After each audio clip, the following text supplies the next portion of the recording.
Shalom buat sahabat teduh. Saat ini kita sedia untuk mendengarkan kabar baik lagi saat ini.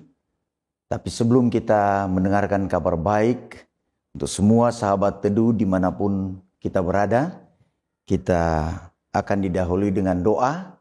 Untuk itu saya meminta saudara-saudara sekalian untuk berdoa, meminta permohonan agar Tuhan menyertai acara yang penuh dengan berkat ini. Mari berdoa. Bapa kami yang kami kasihi dan yang sangat mengasihi kami, saat ini kami sedia untuk mendengarkan kabar baik melalui firman-Mu Tuhan. Biarlah urapan khusus menjadi bagian hamba-Mu, sehingga pekabaran ini menjadi berkat bagi kami semua, sahabat teduh yang mendengarkan dimanapun mereka berada. Kami sambut firman-Mu dengan sukacita. Kami persembahkan doa ini hanya di dalam nama Tuhan Yesus, nama yang indah, Tuhan dan Juru Selamat kami. Amin. Baik, sekali lagi sahabat teduh yang ada di mana saja, saat ini kita akan mendengarkan kabar baik firman Tuhan yang terambil dalam Filipi 1 ayat 21. Jadi sahabat teduh dimanapun berada, entah di mobil atau di mana saja, mari kita buka Alkitab kita ataupun Alkitab kita. Kita buka gadget kita dalam Filipi 1 ayat 21. Apa yang disampaikan di sana? Paulus mengatakan bahwa karena bagiku hidup adalah Kristus dan mati adalah keuntungan. Nah saudaraku yang saya kasihi di dalam Tuhan, menarik apa yang disampaikan oleh Paulus di dalam Filipi pasal 1 ayat yang ke-21. Dia sebutkan bahwa bagiku hidup itu begitu penting bagi Paulus. Dan yang menarik di sini adalah dia katakan hidup bagi Kristus. Nah, ada yang saya sangat tertarik dengan apa yang disampaikan oleh Paulus. Sebelum dia menyampaikan untuk orang mengikut apa yang Tuhan inginkan, dia memiliki konsep pribadi. Artinya, ini harus menjadi teladan pertama di dalam hidup pribadi Paulus itu sendiri. Itulah sebabnya dia katakan bagiku. Dia mulai dalam diri saya. Bagiku hidup adalah Kristus. Apa maksudnya ini? Dia mau memberikan penekanan tentang pandangan hidupnya. Ya, cara dia hidup. Hidupnya tidak untuk yang lain. Ya, tidak untuk yang lain. Hanya untuk Kristus. Ini menarik sekali. Karena ini pandangan hidup yang dia harapkan begitu banyak orang untuk ikuti dia. Ya, jadi Paulus mau menyampaikan tentang cara hidupnya, pandangan hidupnya. Bagiku hidup adalah bagi Kristus. Nah, kenapa Paulus mau menyampaikan hidup itu penting bagi Kristus? Menarik di sini adalah Paulus menyadari dalam berbagai komentar Alkitab kalau saudara baca, Paulus sangat menyadari bahwa kenapa hidup itu harus dipersembahkan sama Tuhan, harus pada Tuhan saja, pada Yesus sebagai penebus hidupnya. Kenapa? Oleh karena Paulus melihat bahwa hidup ini hanyalah sekali diperankan di dalam kehidupan kita.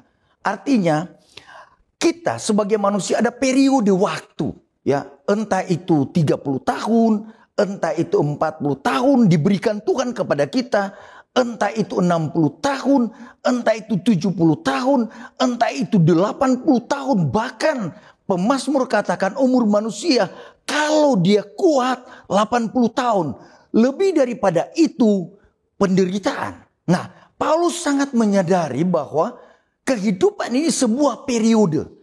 Adalah satu rangkaian periode yang harus dilalui. Nah, untuk melalui hidup ini, Paulus katakan bahwa hidup itu harus dipersembahkan untuk Tuhan. Hidup bagi Tuhan.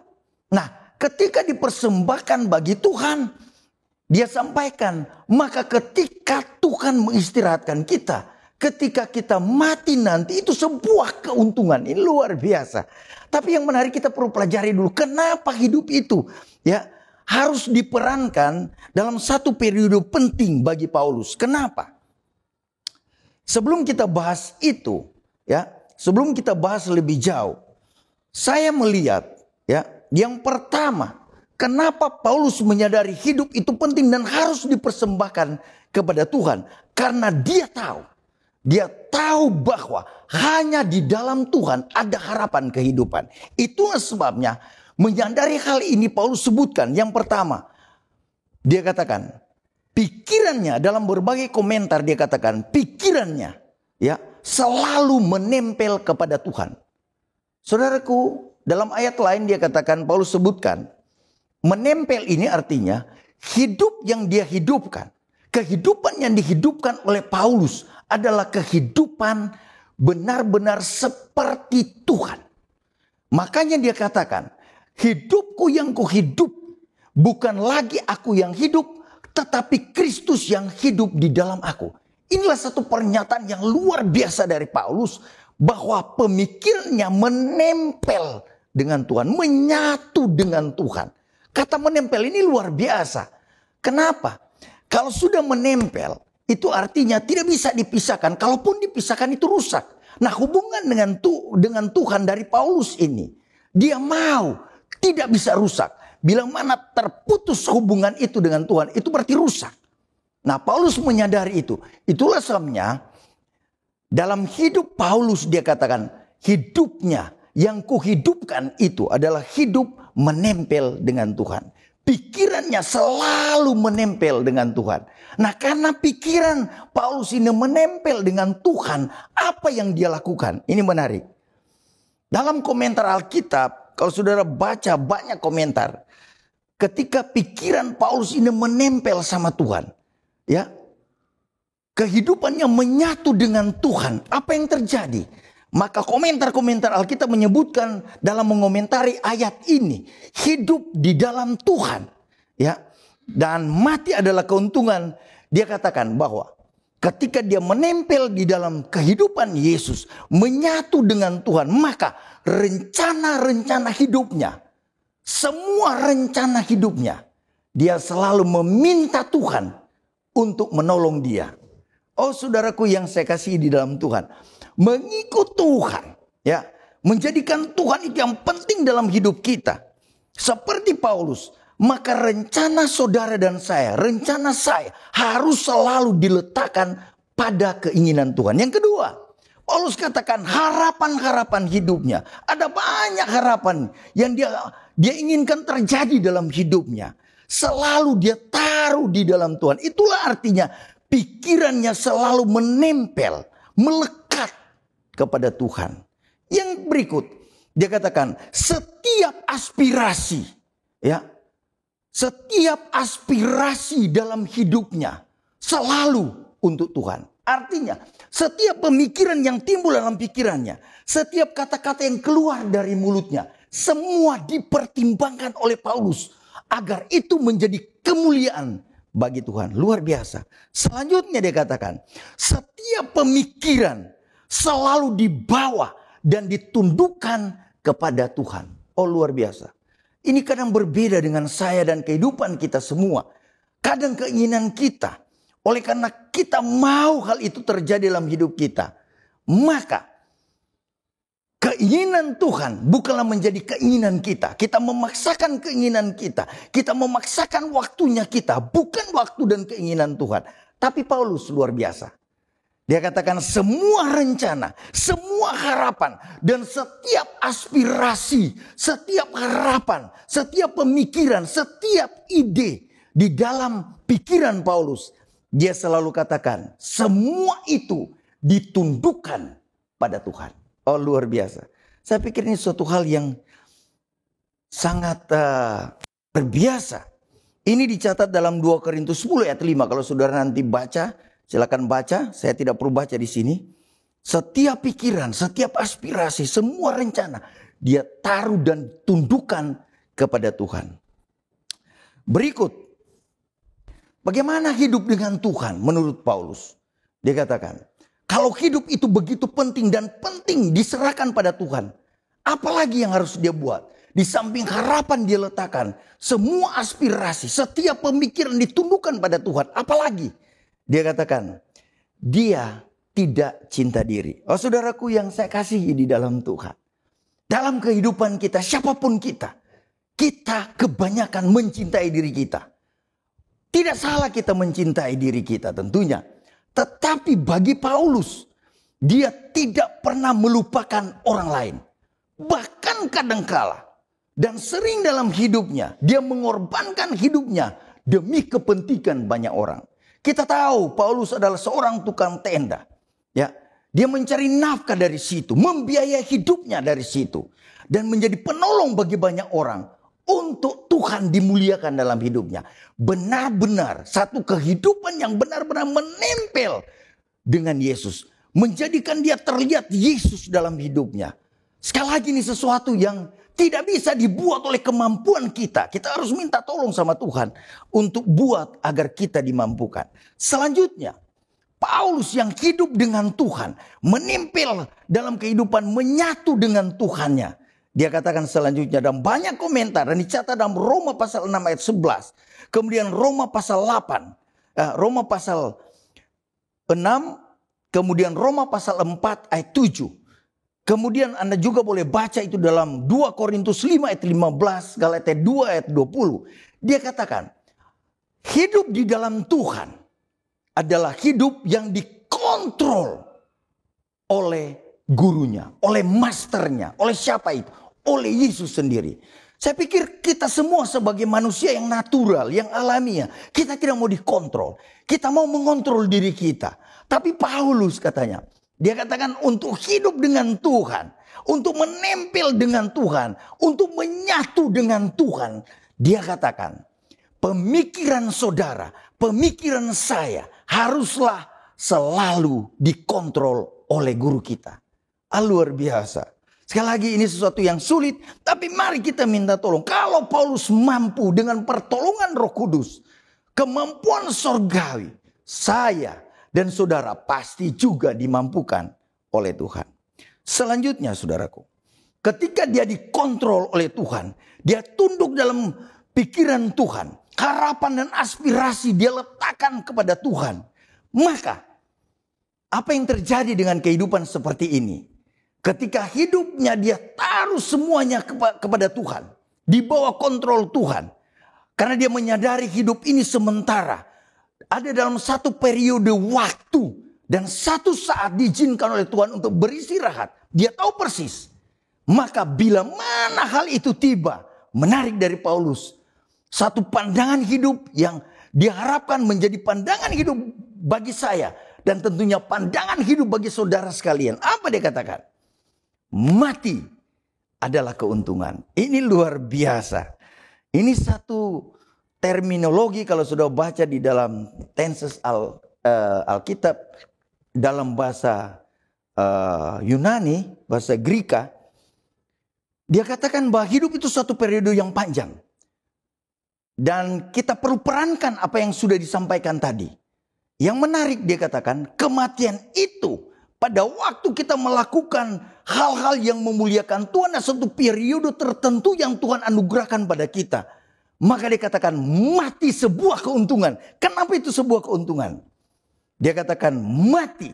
Dalam berbagai komentar juga disebutkan bahwa mati itu hanyalah waktu sesaat saja. Oh saudaraku yang saya kasihi di dalam Tuhan. Saya mau katakan bahwa mati bukanlah sebuah penderitaan. Kita mungkin boleh menderita sakit yang panjang. Tapi mati hanya sesaat. Dan Paulus menyadari itu. Bila mana saudara dan saya hidup dengan Tuhan. Apapun yang terjadi dalam hidup kita. Mati itu adalah sesuatu yang seketika saja. Dan Paulus sadari itu. Dan yang menarik di sini. Dia mau ketika saudara dan saya melalui satu periode panjang dalam hidup kita. Sekali lagi, mungkin 80 tahun, 90 tahun. Dia mau agar kita mati di dalam Tuhan. Kenapa Paulus katakan ini? Ya, kenapa sampai dia menyampaikan kalau saudara mati. Mati di dalam Tuhan ini sebuah keuntungan. Kenapa? Sekali lagi komentar Alkitab mengomentari ayat ini. Filipi pasal 1 ayat 21 ini. Dia katakan, kenapa harus mati di dalam Tuhan? Selaku umat yang mau datang pada Tuhan, yang mau berserah pada Tuhan. Dia katakan, kematian orang benar adalah sebuah pengakuan kuasa yang penuh dengan pengakuan. Oh saudaraku, kalau orang di dalam Tuhan, dalam satu periode panjang dia melakukan apa yang Tuhan inginkan, maka kematiannya ini memiliki pengakuan, kuasa pengakuan dari banyak orang. Apa artinya ini? Kematian saudara menjadi saksi bagi banyak orang. Luar biasa. Dan ini yang diinginkan Paulus dan tentunya diinginkan oleh Tuhannya. Tuhan saudara dan Tuhan saya juga. Dia mau ketika saudara mati, benar-benar ada kesaksian yang luar biasa. Oleh karena kehidupan yang panjang itu, yang Tuhan beri pada saudara dan pada saya, memerankan satu peran untuk kemuliaan Tuhan. Menjadi kekuatan kuasa yang luar biasa. Dan luar biasanya adalah, selanjutnya dikatakan, orang yang mati di dalam Tuhan dikatakan akan membawa pengaruh yang menguntungkan bagi kerajaan siapa? Kerajaan Allah. Oh, luar biasa.